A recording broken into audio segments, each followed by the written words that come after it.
নমস্কার বন্ধুরা, তুলির হেসেলে আরও একটি নতুন পর্বে সবাইকে স্বাগত। আজকে বানাচ্ছি মুচমুচে মাছ ভাজা।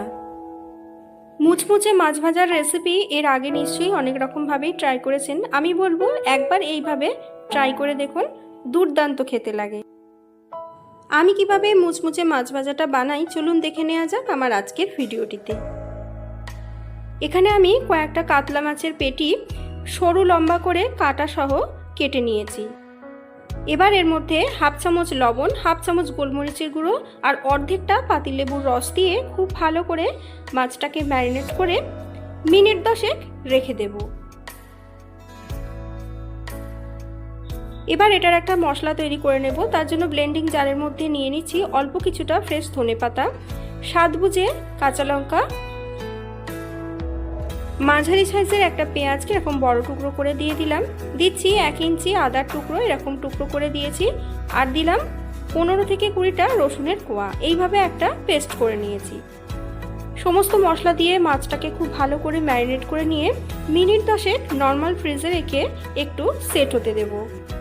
ততক্ষণ বাকি প্রিপারেশনটা করে নিচ্ছি। একটা পাত্রে একটা ডিম ফাটিয়ে নিলাম। এবার এই ডিমের মধ্যে দিয়ে দেব হাফ চা চামচ পরিমাণ লবণ, হাফ চা চামচ পরিমাণ গোলমরিচের গুঁড়ো, আর দিচ্ছি 1 চামচ পরিমাণ কর্নফ্লাওয়ার। এবার একটা কাঁটা চামচ দিয়ে কর্নফ্লাওয়ারটা এবং সমস্ত মশলার সাথে ডিমটাকে মিনিট 2 সময় ধরে খুব ভালো করে এইভাবে ফেটিয়ে নেব। এবার অন্য আরেকটা পাত্রে নিয়ে নিচ্ছি বেশ কিছুটা ব্রেড ক্রাম্বস। এবার 10 মিনিট পর দেখুন ফ্রিজ থেকে আমি ম্যারিনেট করা মাছটা বের করে নিলাম। বেশ জল ছেড়ে দিয়েছে।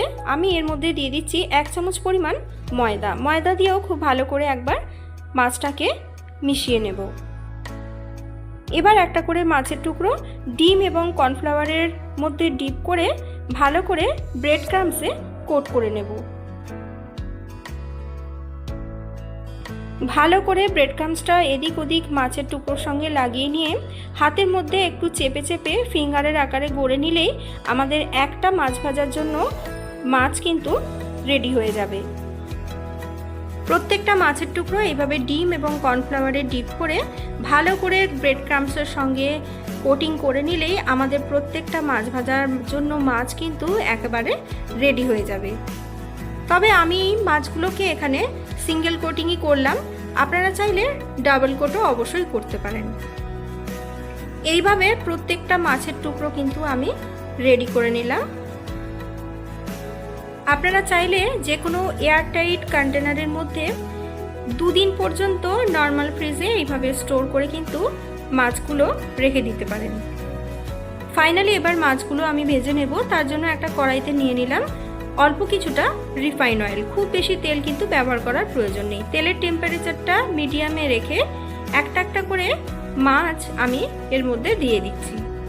মাছগুলো তেলের মধ্যে দেওয়ার সাথে সাথেই কিন্তু একেবারেই এটাকে নাড়াচাড়া করার কোনো প্রয়োজন নেই। 1 মিনিট পর আমি আলতো করে এইভাবে খুন্তি দিয়ে মাছগুলোকে উল্টে নিলাম। গ্যাসের ফ্লেমটা কিন্তু এই সময় অবশ্যই মিডিয়ামে রাখতে হবে এবং 3 থেকে 4 মিনিট সময় ধরে ভালো করে এইভাবে গোল্ডেন ব্রাউন করে ভেজে নিলেই আমাদের ক্রিপসি মাছ ভাজা বা মুচমুচে মাছ ভাজা কিন্তু রেডি হয়ে যাবে। দেখুন আমার ফার্স্ট ব্যাচের মাছ ভাজা কিন্তু একেবারে রেডি হয়ে গেছে। একইভাবে সমস্ত মাছ ভাজাগুলো আমি রেডি করে নেব।